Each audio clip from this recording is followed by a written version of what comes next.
James nodded at the branch manager's words. From what he'd seen from adventurers that didn't follow this, a dangerous outcome awaited them. Fortunately, if it occurred inside the guild, the adventurer would be quickly sent to the medical floor. He had even tried it and experienced the excruciating pain that coursed throughout his body. This was why he paid attention to the purity level of the energy before consuming the food. "Yes, branch manager. How may I help you?"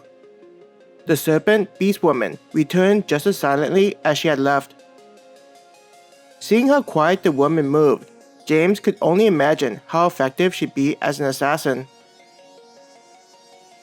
"Take them to where they can select their equipment," Tambi said to the woman. "Of course, branch manager," she bowed. Then directing her attention to James and Mim's group, she said, "Please, follow me." The guild worker then led them out of the branch manager's office. "James," Tambi called out. James stopped and looked back to the branch manager. "If you need any assistance, feel free to reach out to the Adventurers Guild in addition to any of the larger guilds that we work with. I've already let the head office know that you may need assistance, and the other guilds have informed us that they'll do what they can," the branch manager said. Nodding his head in appreciation to the branch manager, James followed after his companions. Tambi watched James walk out the door. Closing her eyes, she whispered, "May the Creator's light protect you."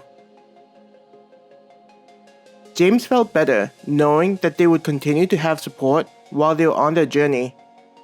The fact that the guild would be financing their mission in addition to gifting them higher tiered equipment, reaching out to the other guilds, wasn't something that the branch manager had to do. Such actions only showed how much the branch manager and the guild wanted them to succeed. He couldn't help but think about how his life would have been if he had been affiliated with an organization like the Guild or Star and Moon. James tried to imagine working for people who wanted him to succeed, and not instead salivate greedily, waiting for any chance to steal any progress he made in life. "I imagine that I wouldn't have been living on the streets for as long as I did," James sighed. Maya looked back to see that James had caught up with them. "What did the branch manager want?" she asked.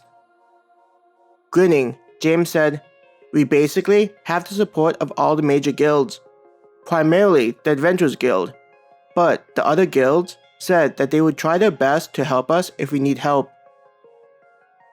Hearing such fortunate news, Maya's eyebrows raised. "They didn't need to do that," she said, the corner of her mouth twitching upward. James reached to grab Maya's shoulders and pulled her closer to him. "It's pretty awesome, right?" he smiled. Reaching the elevator, the beast woman was already holding the door open and waiting for them. Both groups entered the elevator. It was at that moment he realized the beast woman was going to enter. He looked at the tail and worried that there wasn't going to be enough room for her. To his amazement, the guild worker slithered into the elevator.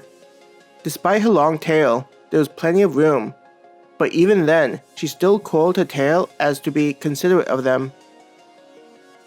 The beast woman's movements were graceful, seeming to glide across the floor. As though sensing that James was staring at her, the guild worker glanced at him and flashed him a warm smile.